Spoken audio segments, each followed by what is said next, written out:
Hi, I'm Angela Chi with The Goods. Looking for a creative date night or a fun place to go with the kids? Then Palette Passion Studio has your solution. Joining us today is Jennifer Doring, owner, to tell us more. Thanks for coming in. Thank you so much for having me. Palette Passions I opened just to reintroduce art back into the community.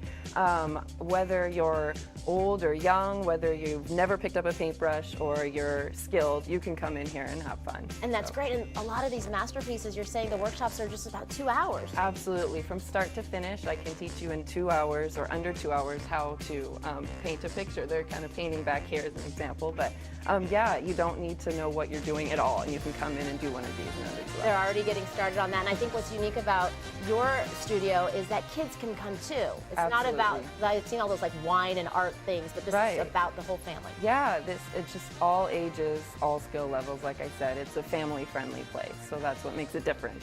And great, and you are like the master artist. You created your own thing, so people can also take private lessons. Yes, private lessons and kid workshops, team building events. You can learn how to do something a little more advanced too with private parties or private lessons. Great, so you could do the workshops if you have 2 hours. If you have a little more time, you could be your own creative genius. Exactly. Thanks so much for coming in. For more information, check out thegoods.com for more on the offer.